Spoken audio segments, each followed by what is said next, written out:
ஊழலை ஒழிப்பேன், என்கிட்ட ஊழலே கிடையாதுன்னு பேசுறீங்க. ஜெயலலிதா வச்சுட்டு என்னையா ஊழல் ஒழிப்பு? ஜெயலலிதாவை புகழ்ந்துக்கிட்டு ஜெயலலிதாவை சொல்லி தான் ஓட்டு எடுக்க முடியும்னு கீழே போன பிறகு என்னையா ஊழல் ஒழிப்பு? அசிங்கமா இல்லை? கேவலமா இல்லை? அருவருப்பா இல்லை? காரைக்குடி போனாரு, 2:30 வரைக்கும் தான் டைம். அவர் போன டைம் வந்து 2:45 முடிக்கிறேன். இந்த 1/4 மணி நேரம் டைம் லேட் ஆயிடுச்சு அப்படின்னு சொல்லிட்டு காரைக்குடியில எந்த வார்த்தையுமே பேசாம பேசிட்டு கொண்டுருவாங்களா? சும்மா பப்ளிசிட்டி ஸ்டண்ட் விளம்பரத்துக்கு ஏதாவது நடிச்சிட்டு இருக்கிறது. அங்கே அநீதி இழைக்குதுன்னு தேர்தலை புறக்கணிக்க போறாரு. ஏதாவது ஒரு முடிவெடுக்க சொல்லுங்க. தேர்தலை புறக்கணிச்சா கூட நல்லதான். எல்லா பக்கமுமே திமுக தானே முட்டுக்கட்டையா இருக்குன்றாங்க. திமுக எப்படிங்க முட்டுக்கட்டையா? காவல்துறை வந்து திமுக இன்னும் வந்து கேர் டேக்கர் முதலமைச்சரா இருக்காரு. அவர் தான் வந்து இன்னும் என்னங்க பைத்தியாரத்தனமான கேள்விகளை கேட்டுருக்கீங்க. ஜனநாயகம் படம் ஸ்டாலின் ஏதோ பண்ணிட்டாராம், திமுக பண்ணிட்டாராம். என்ன சொன்னீங்க விஜய்? நீங்க வந்து படம் ரிலீஸ் ஆனா இதாயிருன்னு படம் ரிலீஸுக்கு முட்டுக்கட்டை போடுறாரு திமுகன்னு சொன்னீங்க. வந்துட்டு அதுவும் திமுகங்கிறீங்க. என்னப்பா சொல்றீங்க நீங்க? மோடி அடிச்சு நொறுக்கிறாரு ஜனநாயக படத்தை. அதை சொல்றதுக்கு வக்கில்ல. 8ஆம் தேதியே நாங்க சொன்னோம் சசிகலா ட்ரீட்மெண்ட் தான் சொன்னோம். அந்த இடத்துல பயந்து போய் கோலத்தனமா அடிச்சு நொறுக்குவான்னா கன்வீட் பண்ணி உள்ள தூக்கி போட்டுருவான், 3 வருஷம் தண்டனை, 6 வருஷம் ஜெயிலுன்னு சொன்னா அந்த இடத்துக்குள்ள பயந்து பதுங்கி மூச்சு விடாம கோலத்தனமா இருக்கிறது.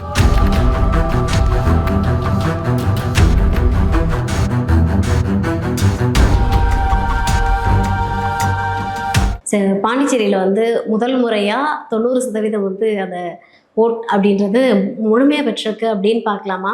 ஏன்னா ஒரு பக்கம் என்ன பேசப்படுது அப்படின்னா, இந்த மாதிரி ஹையஸ்ட் ஓட் வாங்குறதுக்கு, ஓட் பர்சன்ட் வாங்குறதுக்கு ஒரு ரீசன் விஜய் தான் அப்படின்னு தாவேக்கா தரப்புல இருந்து தொடர்ந்து சொல்கிறாங்க. இதை எப்படி பார்க்குறீங்க? எல்லா ஸ்டேட்டுகளிலுமே போலிங் அதிகமாக இருக்கு. காரணம் என்னன்னா, ஸ்பெஷல் இன்டென்சிவ் டிரைவில் இறந்து போன ஓட்டர்ஸு, டபுள் என்ட்ரி, இடம் மாறி ஃபாரின் போன ஓட்டர்ஸு, இந்த இவங்களெல்லாம் வந்து நீக்கிட்டாங்க. அப்படி நீக்கப்பட்ட ஓட்டர்ஸ் குறையும் போது 130 ஓட்டர்ஸ் இருந்தால் 100 ஓட்டர்ஸ் ஆகிறாங்க. 130 ஓட்டர்ஸுக்கு ஒரு 70 பேர் அவங்க எக்ஸசைஸ் பண்ணுவாங்கன்னு சொன்னால் அது 100க்குங்கும்போது அதோட பெர்சன்டேஜ் கூடிடுது. ஸோ அந்த எஸ்ஐஆர் எக்ஸசைஸ் தான் பெர்சன்டேஜ் கூடுறதுக்கு காரணம். வேறு எதுவுமே இல்லை. இன்னும் சொல்லப்போனால் பெரிய அளவில் கூடாதது விஜய்க்கு வந்து விஜய் வந்ததுனால புதுசாக ஓட்டர்ஸ் யாரும் வரல. ஏற்கனவே இருந்த ஓட்டர்ஸில் ஒரு பகுதி விஜய்க்கு மாறி இருக்கலாம். அப்படி தான் அதை எடுக்க முடியுமே தவிர விஜய் களத்துக்குள்ளே வந்ததுனால மக்கள் இதுவரை வாக்களிக்காதவங்கெல்லாம் ஆர்வத்தில் வந்துட்டாங்கன்னு சொல்கிறதுக்கு அங்கே எதுவும் இல்லை.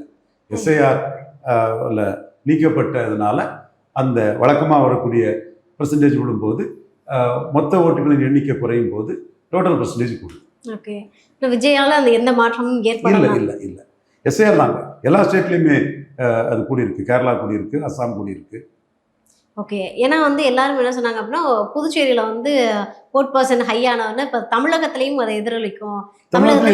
எஸ்ஐஆர் இல்லை, தமிழகத்தில் நிறைய நீக்கப்பட்டனால அதை எதிரொலிக்கும். அது காரணம் எஸ்ஐஆர் தானே தவிர விஜய்ங்கிறது கற்பனை ஏற்று சுரக்கா. ஓகே, ஏன்னா இல்லை இது வரைக்குமே விஜய் அவர்களுமே தொடர்ந்து சொல்றாங்க என்ன அப்படின்னா, இந்த 50 வருஷம் இந்தியா கண்டிராத ஒரு தேர்தலாக இந்த தேர்தல் இருக்கு. அதான் எஸ்ஐஆர் இந்த 50 வருஷத்துல இல்லை, இப்போ தான் எஸ்ஐஆர் வந்திருக்கு. எஸ்ஐஆர் தான் இந்த பெர்சன்டேஜ் உயர்வுக்கு காரணம். விஜயால இந்த அரசியல் களத்தில் எந்த மாற்றமும் ஏற்படலை. இந்த போலிங் இதுல எந்த மாற்றமும் இல்லை. மற்ற கட்சி குழுந்த ஓட்டுகள்ல விஜய்க்கு வந்திருக்கலாம். அது விஜயே காசு கொடுத்து தான் அங்கே ஓட்டு வாங்கியிருக்காரு. விஜய் கேண்டிடேட்ஸ் விஜய்க்கு கேண்டிடேட்ஸே காசு கொடுத்து தான் ஓட்டு வாங்கியிருக்காங்க. பாண்டிச்சேரியில் இருக்கவங்ககிட்ட கேட்டு பாருங்க, உங்களுக்கு வேண்டியவங்க பாண்டிச்சேரியில் தான் ஓட்டுக்கு தாவேக்கா காசு கொடுத்தாங்களா இல்லையாங்கிறத கேட்டு பாருங்க. அதிமுகவுக்கும் திமுகவுக்கும் நான் மாற்றா வரேன், காசெல்லாம் கொடுக்க மாட்டேன்னு சொல்லிட்டு இருக்காங்க தாவேக்கா. செங்கோட்டையும் காசு கொடுத்து ஜெயித்தவர் தான். ஜேசிடி பிரபாரம் காசு கொடுத்தவர் தான். இவர் ஸ்பீக்கர் அவருக்கு மகன் வந்திருக்காரு, அவரு காசு கொடுக்கக்கூடியவர் தான். RS முருகன் காசு கொடுக்குறாரு. ரெட்டியார்பட்டி நாராயணன் இடைத்தேர்தலில் காசு கொடுத்தவர் தான். அவர் தான் உங்களுக்கு நாங்கள் நேரில் அதிமுக கேண்டிடேட்டு. சொல்லிக்க வேண்டியதுதான். நம்ம படிப்பது ராமாயணம், இடிப்பது ஏதோ கோயிலுங்கிற மாதிரி பேசிக்கிட வேண்டியதான். எல்லாமே பியூரிட்டனா கிளைம் பண்ணிட வேண்டியதுதான். கமல்ஹாசனே நான் கமல்ஹாசன் சொல்லும்போது ஒரு காசு கொடுக்கல, காசு நீங்கள் கொடுத்துருந்தா ஜெயித்திருப்பீங்கன்னு சொன்னேன். அப்போ அவர் சரி தோத்தாலும் காசு கொடுக்காம தோத்தோன்னு சொன்னார். பட் அவரை சார்ந்தவங்களாவது கமல்ஹாசனுக்கு காசு கொடுத்துருந்தாங்கன்னா அது ஜெயித்திருப்பார் நிச்சயமாக. நீங்கள் பாருங்கள், பெரம்பூரில் விஜய் காசு கொடுப்பாரு, திருச்சி கிழக்கில் விஜய் காசு கொடுப்பாரு, RS முருகன் திருநெல்வேலியில் காசு கொடுப்பாரு, செங்கோட்டையை கோயில்செட்டிப்பாளையில் காசு கொடுப்பாரு. ஏன்னா இவங்கெல்லாம் காசு கொடுத்து அந்த காசில் வளர்ந்த கட்சிக்காரங்க தானே. அதே மாதிரி தான் பல கட்சிகள்லேருந்து மாறி வந்தவங்கள தான் அவர் கொடுத்தாரு. காசு கொடுத்து ஏற்கனவே ஜெயித்தவங்களை தான் கொடுத்தாரு. அவங்க என்ன கொடுக்காமலாம் இருக்க போகிறாங்க? அவங்க கட்சிக்கு வந்ததுக்கு அப்புறம் எல்லாரும் தூய சக்தியா மாறிடுவாங்களா சார்? அது அப்படியே அவங்க அப்பெல்லாம் பண்ண மாட்டாங்களா? விஜயோட நேரடி கண்காணிப்புல எல்லாருமே இருப்பாங்களா? விஜயை யார் கண்காணிப்பில் இல்லைன்னு சொல்லும்போது விஜய்க்கு நேரடி கண்காணிப்பில் யார் இருக்கா? அது சும்மா விஜயால ஒரு குறிப்பிட்ட சதவீதம், ஏன்னா அவங்க வந்து நான் முதலமைச்சர் ஆவேன் அப்படின்ற அளவுக்கு சொல்றாங்க. பட் அவரால் ஒரு குறிப்பிட்ட அளவு வாக்கு வங்கியை வாங்க முடியும்னு நினைக்கிறீங்களா? 2026 மே மாதம் தெரியும். இதுவரை விஜய் ஒரு அரசியல் சக்தி இல்லைன்னு ஜெயலலிதா நிரூபித்தாங்க. அவர் ஜெயலலிதா தலைவா படத்தை பாதிப்படை செய்ததுனால கோயம்புத்தூரில் போய் மோடியை பார்த்தாங்க. மோடியை பார்த்த பிறகும் ஜெயலலிதா விஜயை மீறி விஜய் மன்றங்கள்லாம் ஆதரவு கொடுத்த பிறகும் ஜெயலலிதா வந்து 6 விழுக்காடு வாக்கு உயர்ந்தாங்க. 39 சீட்டுக்கு 37 சீட்டு வெற்றி பெற்றாங்க. கள்ளக்குறிச்சி சாராய சாவை இவர் பார்த்துட்டா பெரிய பாதிப்பு வந்துடும் திமுகவுக்குன்னு நினச்சி கள்ளக்குறிச்சி சாராய சாவை பார்த்தாரு. விக்கிரவாண்டியில் வந்து போலிங் கூடி போச்சு, திமுகவுக்கு போலிங் முன்னோட கூடி போச்சு. பெரிய வேடிக்கை 20 விழுக்காடு வாக்கு அவருக்கு இருக்குன்னு சொன்னாங்க. நோட்டாவுக்கு ஓட்டு குறைஞ்சி போச்சு. அவருக்கு உண்மையிலே 20 விழுக்காடு வாக்கு இருந்தால் இந்த மூணில் ஏதாவது ஒன்று நடந்திருக்கக்கூடாது, போலிங் கூடி இருக்கக்கூடாது. ஏன்னா அவருக்கு 20 விழுக்காடு ஆட்களும் வந்து கள்ளக்குறிச்சி சாராய சாவை பார்த்தாருன்னு ஓட்டு போட வந்திருக்கக்கூடாது. திமுகவுக்கு போலிங் கூடி இருக்கக்கூடாது. திமுக ஆட்சியில் தான் கள்ளக்குறிச்சி சாவு நடந்தது. அதனால் அந்த இது நடந்திருக்கக்கூடாது. நோட்டாவுக்கு ஓட்டு கூடி இருக்கணும், நோட்டாவுக்கு ஓட்டு குறைஞ்சி போச்சு. அப்போ இது எல்லாமே நீங்கள் பிரச்சாரம் பண்ணிக்கிட்டே இருப்பீங்க. சரி, உங்கள் மேக்சிமம் பிரச்சாரத்துக்கு என்ன பலன் கிடைக்குங்கிறது மே 4ஆம் தேதி தெரியும். எஃபெக்டிவாக போய் பிரச்சாரங்களை ரொம்ப பண்ணுறீங்க, அதுக்கு என்ன இது கிடைக்கும்னு 4ஆம் தேதி தெரிஞ்சு போகும். நீங்கள் பலன் நிரூபிக்கிறதுக்கு முன்னாடி உங்களுக்கு ஓட்டு கிடையாதுங்கிறதுக்கு இந்த ரெண்டுமே எக்ஸாம்பிள். கிறிஸ்தவர் ஓட்டெல்லாம் உங்களுக்கு வரும்னு சொன்னால் மைக் சின்னத்துக்கு போட்டு விளம்பரம் கொடுத்தீங்க. மைக் படத்தை எனக்காக தான் தம்பி போட்டிருக்காருன்னு சீமான் சொன்னார். ஆவரேஜாக 8.2 எடுத்த சீமான் கன்னியாகுமரியில் 5 விழுக்காடுக்கு போயிட்டாரு. அப்போ கிறிஸ்தவர்கள் ஆர்எஸ்எஸ்க்கு எதிராக, பாஜகவுக்கு எதிராக அதை யார் தோற்கடிப்பாங்களோ திமுக காங்கிரஸ் அங்கே தான் கன்சால்டேட் ஆவாங்கங்கிறது நிரூபணமாக இருக்குது. நீங்கள் கிறிஸ்டின்ஸ் ஓட்டெல்லாம் எங்களுக்குன்னு ஒரு அதை பிரச்சாரத்தை பண்ணுவீங்க. ராகுல் காந்தி காங்கிரஸ் எங்கள் கூட தான் இருக்குது, மற்ற காங்கிரஸ் தான், மல்லிகார்ஜுன கார்கே காங்கிரஸ் தான் ஸ்டாலின் கூட இருக்குங்கிற மாதிரி ஒரு பிரச்சாரத்தை பண்ணுவீங்க. என்னென்ன வாய்ப்பு என்னென்ன பிரச்சாரம் உண்டோ அதை அவ்வளோத்தையும் பண்ணுவீங்க. இது எல்லாரோட உச்சக்கட்ட உங்களோட பிராண்டிங் எல்லாத்தோட ரிசல்ட் என்னங்கிறது மே 6ஆம் தேதி தெரிஞ்சு போகும். நானும் உங்கள் மோசடியை என்னால் முடிஞ்ச அளவு உண்மையின் நியாயத்தின் துணை கொண்டு உங்கள் மோசடியை நான் அம்பலப்படுத்திட்டு இருக்கிறேன். அவ்வளோதான். நான் அம்பலப்படுத்துறது ஆதாரத்தோடு பண்ணுறேன். உங்களை பற்றி நான் சொன்ன எதுவுமே பொய் கிடையாது. 214 போட்டுவிட மாட்டீங்கன்னு சொன்னேன். ஆனால் 233 போட்டிருக்கீங்க. மீதி போட்ட ஒரு 100 சீட்டு இரவல் வேட்பாளர்களை, ஊழல் வேட்பாளர்களை, அதிமுக ஆட்களை கொண்டு வேட்பாளராக ஆக்கியிருக்கீங்க. சரி, ஊழலை ஒழிப்பேன், என்கிட்ட ஊழலே கிடையாதுன்னு வந்து பேசுறீங்க. ஜெயலலிதா வச்சுட்டு என்னையா ஊழல் ஒழிப்பு? ஜெயலலிதாவை புகழ்ந்துக்கிட்டு ஜெயலலிதாவை சொல்லி தான் ஓட்டு எடுக்க முடியும்னு கீழே போன பிறகு என்னையா ஊழல் ஒழிப்பு? அசிங்கமா இல்லை, கேவலமா இல்லை, அருவருப்பா இல்லை? ஜெயலலிதாவை தூக்கி பிடிச்சிக்கிட்டு ஊழல் ஒழிக்க போறீங்களா? ஊழலை யார் ஒழிக்க போறான்னு சொல்ல மாட்டா, அதிமுகவே ஊழலை ஒழிக்கணும். ஊழலின் மொத்த உருவமே கன்வீட்டான ஊழல் கட்சி தலைவி ஜெயலலிதா பேரோட கட்சி. அந்த ஊழல் பெருச்சாளி ஜெயலலிதாவை பெருசாக ப்ரொஜெக்ட் பண்ணிக்கிட்டு ஊழலை ஒழிக்க போறோம்னா யாரு? மக்கள் சிரிக்க மாட்டான். அதுதான் உங்களோட ஊழல் ஒழிப்போட லட்சியம். நீங்கள் ஊழல் ஒழிக்கிறத நான் தப்புன்னு சொல்ல மாட்டேன். ஜெயலலிதா படத்தை போட்டு எப்படி ஊழல் ஒழிப்பீங்க? ஜெயலலிதாவே குன்காவால் கன்விட் பண்ண ஒரு நபர் இல்லை, இன்ஸ்டிடியூஷனல் கரப்ஷன் பண்ணவங்க இல்லை. அப்போ உங்களுக்கு வாக்கு எடுக்கணும்னா ஒரு ஜெயலலிதா இமேஜ் வேணும். கேண்டிடேட் போடணும்னா ஜெயலலிதாவோட அந்த செங்கோட்டையன் வேணும், லோகேஷ் வேணும், தூசி மோகன் வேணும், விஎஸ் பாபு வேணும், ஜேசிடி பிரபாகரன் வேணும், நாராயணன் வேணும், ஆர்எஸ் முருகன் வேணும். இப்படிப்பட்ட ஆட்கள்லாம் உங்களுக்கு கேண்டிடேட் ஆகிறதுக்கு ஊழல் ஜெயலலிதாவை ப்ரொஜெக்ட் பண்ணணும். ஆனால் பெரிய உத்தமர் மாதிரி ஊழலை ஒழிப்புன்னு பேசணும். இதுவே இரட்டை நிலைப்பாடு, முரண்பாடா இல்லை. இதைத்தான் அவங்களை எக்ஸ்போஸ் பண்ணுறாங்க. சரி, இப்போ அப்படி பார்த்தா வந்து ஜெயலலிதா அம்மையார் காலத்துல இருந்து பாதி பேர் தானே இப்போ திமுகல இருக்காங்க. உண்மைதான். அவங்க ஊழல் ஒழிப்புன்னு சொன்னாலும் அதுதான். அதைத்தானே செந்தில் பாலாஜியை பற்றி ஸ்டாலின் பேசிக்கிட்டு இப்போ சேர்த்துருக்காங்கிறத சொல்றாரு. நீங்களும் திமுக அதிமுக மாதிரி ஊழலையும் ஓட்டுக்கு பணம் கொடுப்பதையும் ஏற்றுக்கொண்ட ஒரு கட்சி. அதைத்தான் நான் சொல்ல வரேன். ஃப்ரெஷ் ஸ்போர்ட்ஸ் அல்ல. இல்ல, விஜய் மேல இது வரைக்கும் எந்த வழக்குகளும் பதியப்படல. நான் வந்து நிரூபிக்க, அஜித் வந்தாலும் அவர் மேல எந்த வழக்கும் இல்லை, சிவகார்த்தியம் வந்தாலும் அவர் மேல எந்த வழக்கும் இல்லை. அப்ப அவர் ஒரு தூய சக்தியா தானே. புதுசா வரக்கூடிய எல்லாருமே தூய சக்தி தான். அது கமலஹாசன் வரும்போதுனாலும் சரி, விஜயகாந்த் வருனாலும் சரி, முன்னொரு துறையில் பவர்ஃபுல்லாக இருந்துக்கிட்டு அரசியல் களத்துக்கு வரும்போது அவங்க மேலே எந்த குற்றச்சாட்டும் அரசியல் களத்துக்குள்ளே இருக்க முடியாது. அவருக்கு தேர்தல் எலக்ட்ரல் பொலிட்டிக்ஸே 26 மே தானே. சார் விஜய் இப்போ வந்து 2 தொகுதியில் நிற்கிறாரு. ஒன்று பெரம்பூர் தொகுதியில் நிற்கிறாரு, இன்னொன்று திருச்சி தொகுதியில் நிற்கிறாரு. ஸோ 2லையுமே அவர் வெல்றதுக்கான வாய்ப்புகள் இருக்கா? அது அவருக்கு உரிமை. 2லுமே அவர் நல்ல வாக்கெடுப்பார். வெற்றி பெறுவாரா இல்லையாங்கிறது சொல்ல முடியாது. 2லுமே அவர் ஃபைட்டிங் கேண்டிடேட்டாக நல்லா வாக்கெடுப்பார். திருச்சியில் மட்டும்தான் ஒரு இந்துத்துவாவை வந்து அதிமுக கேண்டிடேட்டு உள்ள எடுக்க பார்க்குறாரு. திருச்சியில் வந்து இந்திரா காலேஜஸ் ஓனர், எனக்கு 2 கேண்டிடேட்டும் கிறிஸ்தவர்கள், கத்தோலிக்க வெள்ளாள கிறிஸ்தவர். இவர் விஜய் கத்தோலிக்க பிள்ளைமாறு, அதே மாதிரி இனிகோ இருதராஜும் கத்தோலிக்க பிள்ளைமாறு. அதனால அந்த தொகுதிக்குள்ள இனிகோ இருதராஜுக்கு திமுக அணி அமைப்பு பலம் ஸ்ட்ராங்காக இருக்குது. அதில் நம்ம தம்பி டொமினிக்கன்லாம் ஒருத்தன் அவருக்காக ஒர்க் பண்ணிட்டு இருக்கிறான். தென் இங்கே விஜய் கத்தோலிக்க வெள்ளாளருங்கிற லெவலில் அவருக்கு பாப்புலாரிட்டி, சினிமா ஹீரோங்கிற லெவலில் பொதுத்தள பாப்புலாரிட்டி பெருசு. இந்த 2 பேருக்கு இடையில ஒரு இந்து பேக்லாட்டை உருவாக்கி ஒரு இந்துத்துவ இதை பண்ணி அண்ணாமலை பிரச்சாரத்தை பயன்படுத்தி எடப்பாடிக்கு கேண்டிடேட்டு ஒரு கல்லூரி அதிபர் இந்து வெள்ளாளர் ஒருத்தர் வந்து களத்துக்குள்ள நிற்கிறாரு. என் ஃப்ரெண்டு மாதவன் கூட அவரை பற்றி சொன்னார். அவர் வந்து ஏற்கனவே திருச்சியில் வந்து பாலகிருஷ்ண பிள்ளைன்னு ஒருத்தர், அடைக்கல் ராஜ் குடும்பம் வந்து கத்தோலிக்க வெள்ளாளர்கள் ஆதிக்கம் பண்ணும்போது அதுக்கு எதிராக இந்து வெள்ளாளர்கள் வந்து திரண்டெழுந்து 50,000 ஓட்டில் திருச்சி முனிசிபாலிட்டியில் பாலகிருஷ்ண பிள்ளை, அவரு பையன் கூட திமுகவில் ஒரு பொறுப்பில் இருந்தாருன்னு நினைக்கிறேன், எம்எல்ஏ. அதெல்லாம் அவங்க வந்து தோக்கடிச்சது மாதிரி இப்பவும் வந்து ஒரு இந்து பேக்லாஷுக்கு அதிமுக அங்கே முயற்சி பண்ணுறாங்க. பட் அதிமுக கட்சி அமைப்பு அங்கங்கெல்லாம் திருச்சியில் பலகீனமாக இருக்கிறதும் நமக்கு தெரிஞ்சது தான்.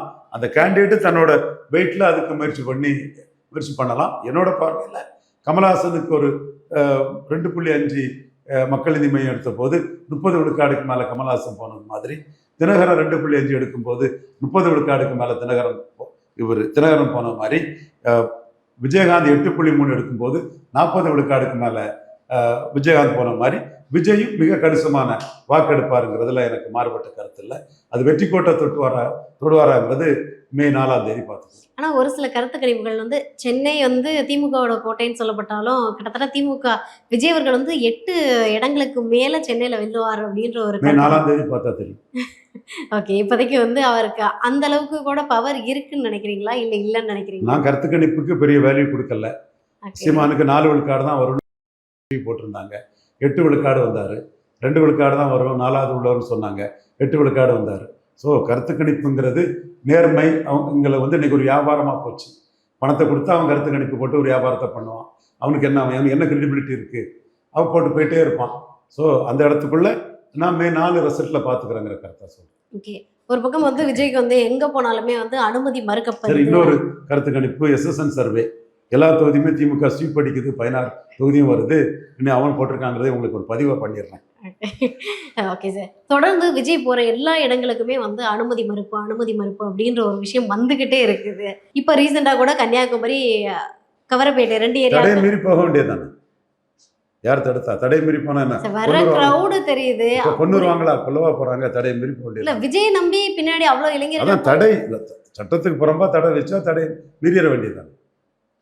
ஒரு தலைவனா தடையை மீறி போக முடியாதுல்ல சார். அப்போ சட்டத்தை ஏற்றுக்கிட்டு நீங்கள் இன்ஸ்ட்ரக்ஷன் படி போகணும். உங்களுக்கு அநீதி இழைக்கப்படுதுன்னா சட்டத்தை மீறிட வேண்டியதுதான். சட்டத்தை மீறுறதுன்னா சட்டத்துக்கு புறம்பா எனக்கு தடை விதிக்கப்படுதுன்னா நீதிமன்றத்தில் ஆர்டர் வாங்கலாம், அல்லது தடையை மீறி கூட்டம் பேசலாம்.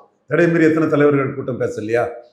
பன்னூர் ராமச்சந்திரன் கூட 344 தடையை மீறி பேசியிருக்கிறாரு. இந்து முன்னணி தலைவர் தாளிங்க நாடார் தடையை மீறி பேசியிருக்கிறாரு. எத்தனை பேர் பேசத்தானே செய்கிறாங்க. பட் அத்தனை பேர் தடை வந்து நியாயத்துக்கு புறம்பு நினைச்சிங்கன்னா மீறிடலாம், அவ்வளவுதான். அவ்வளவு புலம்பி பிரயோஜனம் இல்லை, வெறும் புலம்பல்ல அர்த்தம் இல்லை. உனக்கு சட்டத்துக்கு புறம்பா தடை விதிக்கப்படுதுன்னா தடை மீறி. ஏன்னா காரைக்குடி போனாரு, 2:30 வரைக்கும் தான் டைம். அவர் போன டைம் வந்து 2:45 நினைக்கிறேன். இல்லை 1/4 மணி நேரம் டைம் லேட் ஆயிடுச்சு அப்படின்னு சொல்லிட்டு காரைக்குடியில எந்த வார்த்தையுமே பேசாம பேசிட்டா கொன்னுருவாங்களா? பேசிட்டா கொலை பண்ணிடுவாங்களா? பேச வேண்டியது தானே. சும்மா பப்ளிசிட்டி ஸ்டண்ட் விளம்பரத்துக்கு ஏதாவது நடிச்சிட்டு இருக்கிறது. ஓகே, கடலூருக்கு வந்து இன்னைக்கு பிரச்சாரத்துக்கு போக வேண்டியது. ஒரு பக்கம் என்னன்னா நிர்வாக காரணத்தினால நாங்க போகல அப்படின்னு, இன்னொரு பக்கம் இதெல்லாம் ஒரு மேட்ராங்க நாட்டுக்கு. இவங்க பப்ளிசிட்டிக்காக இந்த மாதிரி ஜிம்மிக்ஸ் பண்ணிட்டு இருப்பாங்க. ஓகே. ஏன்னா வந்து விஜய் கடலூர் போறாரு அப்படின்றதுக்காக உதயநிதி அவர்களுக்கு வந்து இன்னைக்கு கடலூர்ல அனுமதி மறுக்கப்பட்டுச்சு. அப்படின்னா இப்போ விஜய் உதயநிதி அவர்களுடைய அந்த பயணம் அப்படின்றதும் விஜயால ரத்து செய்யப்பட்டிருக்குல்ல சார்? தேர்தல் ஆணையம் சட்டம் ஒழுங்கு கரெக்டாக இருக்கணும், பிரச்சனை வரக்கூடாதுன்னு பேசணும். உதயநிதி எல்லாம் இன்னும் இல்லை. 2 தலைவர்னு சொல்லுவோம், ஒரே இடத்துக்குள்ள யார் முதல்ல பெர்மிஷன் பண்ணுறாங்களோ அந்த அடிப்படையில் அது பண்ணுவாங்க, அவ்வளோதான். இல்ல அதுதான். அது அவங்க அனுமதி மறுத்தது இல்ல. இப்ப அவரும் போகாம தேர்தல் ஆணையம் சரியில்லைன்னு விஜய் தேர்தலை புறக்கணிக்க போறாரா? தனக்கு அநீதி இழைக்குதுன்னு தேர்தலை புறக்கணிக்க போறாரா? ஏதாவது ஒரு முடிவெடுக்க சொல்லுங்க. தேர்தலை புறக்கணிச்சா கூட நல்லதான் வரும். எல்லா பக்கமுமே திமுக தானே முட்டுக்கட்டையா இருக்குன்றாங்க. திமுக எப்படிங்க முட்டுக்கட்டையா? காவல்துறை வந்து திமுக இன்னும் வந்து கேர் டேக்கர் முதலமைச்சரா இருக்காரு. அவர் தான் வந்து இன்னும் என்னங்க பைத்தியாரத்தனமான கேள்விகளை கேட்டுட்டு இருக்கீங்க? ஹோம் செக்ரட்டரியை மாத்தியாச்சு, சீஃப் செக்ரட்டரியை மாத்தியாச்சு, கமிஷனரை மாத்தியாச்சு. இன்னும் எவனோ தப்புதலா விளம்பரத்துக்கு வாந்தி எடுத்ததை போட்டு இல்ல விஜய் அவர்களே சொல்றாரு. அதை நீங்க யாரோ வாந்தி எடுத்ததை போட்டு நீங்க ஒரு இன்டலெக்சுவலா இருந்து அதை பண்ணாண்டாமா? Home secretary மாத்தியாச்சா? இது கமிஷனரை மாத்தியாச்சா? எலெக்ஷன் கமிஷன் தானே எல்லாம் இருக்கு. ஸ்டாலின் வந்து விஜயை கண்டுக்கவே இல்லை. சும்மா ஸ்டாலினை எதிர்த்து ஒரு பப்ளிசிட்டி தேடுறதுக்காக பொய்யா புரட்டா பண்றாரு. கொடுஞ்சனியை விஜயை அரெஸ்ட் பண்ணலன்னு ஸ்டாலின் இவர் சீமான் கேட்குறாரு. ஸ்டாலின் சொல்றாரு எந்த தலைவரும் அவங்க தொண்டரை கொல்ல விரும்ப மாட்டாங்கன்னு சொல்றாரு. அப்போ ஸ்டாலின் பண்றது தப்பா சரியா? விஜய் அரெஸ்ட் பண்ணியிருக்கணுமா வேண்டாமா? ஸ்டாலின் பண்ணலல்ல. நீங்க பண்ணலைன்னாலும் அப்படி பேசுவீங்க. ஆனா ஜனநாயகம் படத்தை சென்ட்ரல் போர்டு அடிச்சு நொறுக்கிச்சு. பாசிச பாஜகன்னு சொல்லதுக்கு துப்பு இல்லை, தெம்பு இல்லை, தெளிவில்லை. 4 நாள் கழிச்சு சொல்லலாம், எலெக்ஷனுக்கு முந்தின நாளில். அப்போ அங்கே பிஜேபிக்கு இங்கே இலக்க எதுவும் இல்லை. உங்களை பர்பஸாக அடித்து நொறுக்குறாங்க.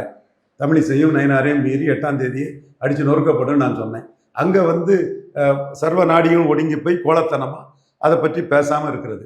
ஸ்டாலின் எதுவுமே பண்ணலை, எதுக்கெடுத்தாலும் ஸ்டாலின் ஸ்டாலின்ங்கிறது. சும்மா இந்த ஜனநாயகம் படம் ஸ்டாலின் ஏதோ பண்ணிட்டாராம், திமுக பண்ணிட்டாராம். என்ன சொன்னீங்க விஜய்? நீங்கள் வந்து படம் ரிலீஸ் ஆனால் இதாயிருன்னு படம் ரிலீஸுக்கு முட்டுக்கட்டை போடுறாரு திமுகன்னு சொன்னீங்க. இப்போ ஏதோ தப்பு, அதை நான் ஏற்றுக்கல, வந்துட்டு அதுவும் திமுகங்கிறீங்க. என்னடா என்னப்பா சொல்றீங்க நீங்க? ஒன்று வந்தா எல்லாமே தலைகளை மாறிடும், வரவிடாம தடுக்கிறாங்கன்னு சொல்றீங்க.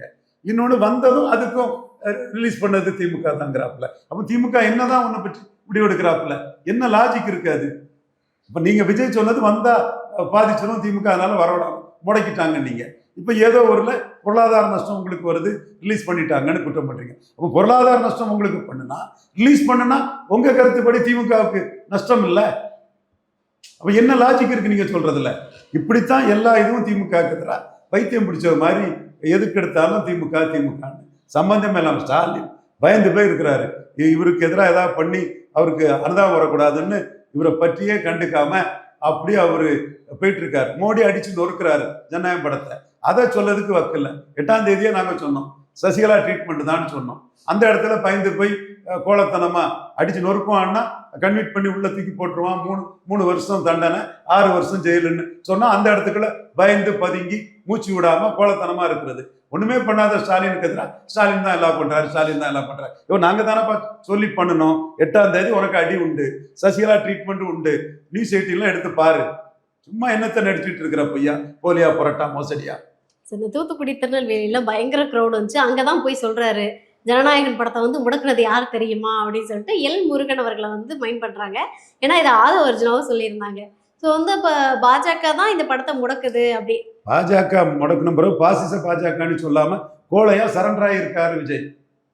8ஆம் தேதி நாங்க தானே முடக்கணும்னு சொல்றோம். ரவீந்திரன் துரைசாமி மோடி லாயலிஸ்ட், சசிகலா பதவி ஏற்க மாட்டாங்க, சசிகலா ஆகஸ்ட் 15 விடுதலை இல்லை, சசிகலா மோடிஜி அலையன்ஸுக்குள்ள வர முடியாதுன்னு டிக்ளேர் பண்ணவர் 8ஆம் தேதியே சசிகலா ட்ரீட்மெண்ட் விஜய்க்கு உண்டுன்னு டிக்ளேர் பண்ணார். நீ சொல்லலாமே? அதை ஏன் ஆண்டு திருட்டு போகல, ஆண்டு திருட்டு பண்ண மாதிரி கனவு கண்டேன்னு ஒருவலர் கிருஷ்ணாராவ் மாதிரி 90 நாளா அதை பேச முடியாம கவுந்தடிச்சு படுத்து கிடந்தீங்க விஜய். 8ஆம் தேதி நாங்க சொன்னதை சொல்லி தான் நாங்க கிளைம் பண்றோம். பொய் இல்லையா? 9ஆம் தேதி உங்க படம் ரிலீஸு. அப்ப சொல்லலாம? ஏன் இவ்வளவு நாள் பேசல? நீங்க இந்த விஷயம் உங்களை கேஸில் அக்யூஸ்ட் ஆக்கி கன்விட் பண்ணி சசிகலா மாதிரி 4+6 10, 3+6 9ன்னு பண்ணிடுவாங்களோன்னு அச்சப்படுறீங்க. ஸ்டாலின் உங்களுக்கு எதிராக எதுவுமே பண்ணல. நீங்க தான் உதயநிதி ஸ்டாலின் மேல வன்மத்தில் பேசிகிட்டு இருந்தீங்க. எதுவுமே திமுக உங்களுக்கு எதிராக பண்ணலை. நான் கிளைம் பண்ணுறேனே, நாங்கள் தான் பண்ணணும். ஏன் பண்ணணும்? மீனவ ஈழத்தமிழர்களை கொண்டு குவிச்ச, எமர்ஜென்சி கொண்டு வந்த, ஊழலின் ஊற்றுக்கண், தென் வாரிசு அரசியலின் மொத்த உருவம், எமர்ஜென்சி ராகுல் காந்தியை தூய சக்தி, நீங்கள் மோடியை தீய சக்தின்னு சொன்னீங்க. அப்போ நீங்கள் மோடியை தீய சக்தின்னு சொன்னால் கூட பிரச்சனை இல்லை. ராகுல் காந்திக்கு ஊதுகுழலாம் ஒட்டுண்ணியா தொங்கு சதையா வந்த விஜய்க்கு ராகுல் காந்திக்கு ஆளாக வர்றவருக்கு மோடி பாடம் பிடிச்சு கொடுத்தாரு. சொல்லி தானே செய்தோம். அதை எங்க இதை ஏங்க மறைக்கிறீங்க? 8ஆம் தேதி நியூஸ் 18 போட்டு பாருங்க. அதில் ஒருவேளை ரவீந்திர சாமிக்கு அந்த இம்பார்ட்டன்ஸ் வந்துடக்கூடாது, நம்ம பெரிய நடிகராச்சே அதாச்சே அதெல்லாம் தூசா அடிச்சு பேசுறானே, மோடிக்கு ஆளு நாங்க செய்வோம்னு சொல்றானே, அது ஒரு இம்பார்ட்டன்ஸ் வந்துடக்கூடாதுன்னு நீங்க பம்புனீங்களா? அல்லது மீண்டும் அடி இன்னும் பலமா விழும்னு பம்புனீங்களா? தெரியாது. 90 நாளா பேசல, எத்தனை கிண்டல் பண்ணியிருப்பேன். ஒருவர் கிருஷ்ணராவ் மாதிரி ஆடு திருடு போகல, ஆடு திருடு போன மாதிரி கனவு கொண்டே என் படம் கேரளாவில் ரிலீஸ் ஆகிட்டு, அது கேரளாவில் பராசக்தியோட பெரிய வசூல் போகுது, அப்படியெல்லாம் நீங்கள் பேசிட்டு இருக்கிறீங்களான்னு எவ்வளோ நக்கல் நையாண்டி பண்ணியிருப்பேன். அப்பெல்லாம் பேசாமல் இருந்துக்கிட்டு சம்மந்தமே இல்லாமல் ஸ்டாலின் சொன்னா கொஞ்சம் கூட மனச்சாட்சி வேண்டாமா? ஒருத்தன் கிளைம் பண்ணுறானே. தொடர்ந்து அந்த க்ரௌடு எல்லாத்துலேயுமே வந்து ஏதாவது ஒரு இன்சிடென்ட் நடந்துருச்சு. அதில் வந்து பாதிக்கப்படுறது வந்து மக்கள் தான் பாதிக்கப்படுறாங்க. ஸோ இதுக்கு என்னதான் முடிவு? ஏன்னா அவங்க தவிர்க்க முடியாது. சரி, இப்போவும் அவங்க என்ன சொல்றாங்கன்னா, காவல்துறை தான் வந்து ப்ராப்பரான ஏற்பாடு பண்ணணும், காவல்துறை தான் வந்து முறையான, இப்படியே தான் போகும். காஃபியான்னு எடுத்துட்டு தான் இருக்கும். மக்கள் பாதிக்கப்படுறாங்கல்ல, என்ன செய்ய முடியும்? இல்ல அது காவல்துறை உரிய அனுமதி, ஒரு உரிய பாதுகாப்பு கொடுத்தா இந்த மாதிரியான கோர்ட்ல போய் ஏதாவது அசம்பாவிதங்கள் நடக்காம கோர்ட்டுக்கு போக வேண்டியதுதான். உங்களுக்கு கோர்ட்ல போய் நியாயத்தை பார்த்துக்க வேண்டியதுதான். அப்ப காவல்துறை எதுக்குன்ற ஒரு கேள்வி. இப்படிதான் பேசிட்டு இருக்கணும். காவல்துறை இப்போ திமுக கையில இல்ல, தொடர்ந்து தேர்தல் ஆணையம் கையில இருக்கு. தேவையில்லாம ஸ்டாலின் மேல குற்றம் பண்றது வந்து ஒரு மோசடித்தனமான குற்றச்சாட்டு. இல்ல இப்போ உதயநிதி அவர்களோ ஸ்டாலின் அவர்களோ போற இடத்துல உரிய பாதுகாப்பு வழங்கப்படுது இல்லையா? ஸோ அது ஏன் விஜய்க்கு வழங்கப்படலைன்ற பெரிய கேள்வி. எலெக்ஷன் கமிஷன்கிட்ட தான் கேட்கணும். எலெக்ஷன் கமிஷன் இண்டிபெண்ட் இது. அதில் ஸ்டாலினுக்கு எந்த ரோலும் இல்லை. அதிகாரிகளே மாற்றியாச்சு. அது எப்படி மாற்றலான்னு டிஆர் பாலு இவங்க அறிக்கை விட்டுட்டு இருக்காங்க. இதெல்லாம் நடக்கிறது தெரியாம நீங்க வந்து கேள்வி கேட்கறதா ஆச்சரியமா இருக்கு. இல்ல அவங்க தொடர்ந்து குற்றம் சாட்டிக்கிட்டே எங்க நீங்க எலெக்ஷன் கமிஷன் கையில அதிகாரிகள் பெய்யாச்சுங்கிறது உங்களுக்கு தெரியலையான்னு கேட்டேன். இல்ல அது மாறிடுச்சு சார். ஆனா அவரு கேர்டேக்கர் முதலமைச்சரா இருந்துகிட்டு அதை வேலை பார்க்கறாருன்றாங்க. அரசியல் ரீதியா பண்றாரு. நானே சொல்றேன், 8ஆம் தேதி உங்களை அடிப்பொன்னு சொல்லி அடிச்சேன். அடிச்ச இதை பேசுறதுக்கு உங்களுக்கு துப்பு இல்லை, தெம்பு இல்லை, திராணி இல்லை. ஸ்டாலின் உங்களை தொடவே இல்லை. இது கரூர் விஷயத்தில் 3 தடவை உங்களை இழுத்து டெல்லிக்கு அலைகழிக்கிறாரு சிபிஐ. தமிழ்நாடு போலீஸ் உங்களை கை வைக்கல. அதனால உங்களை கண்டு அச்சப்பட்டு இந்தாப்போ புறங்குடி கருப்பட்டி சாப்பிடு போ, இந்தாப்போ கோயில்பட்டி கடலை மிட்டாய் சாப்பிட்டு போடி உங்களை கொஞ்சிக்கிட்டு இருக்கக்கூடிய எந்த தலைவரும் தன் தொண்டரை சாக விரும்ப மாட்டார்னு உங்களுக்கு சர்டிஃபிகேட் கொடுக்கக்கூடிய ஸ்டாலினை பற்றி நீங்கள் எல்லாம் பேசுவீங்க. ஆனால் உங்களை 8ஆம் தேதி அடிச்சு நொறுக்கும்னு சொல்லி இழக்கிறதுக்கு எதுவும் இல்லை. நீ ராகுலுக்கு கைக்கூலி, ராகுலுக்கு எடுபிடி, ராகுலுக்கு சிங்கிடி ஒன்று அடிக்கத்தான் செய்யணும் சொன்ன மோடியை பற்றி 90 நாளாக எதுவும் பேசுறதுக்கு முதுகெலும்பு இல்லை சார். நான் 8ஆம் தேதி சொல்லி தான் அடிச்சோங்கிறோம். நியூஸ் 18 இதை பாருங்க டிபேட்டை.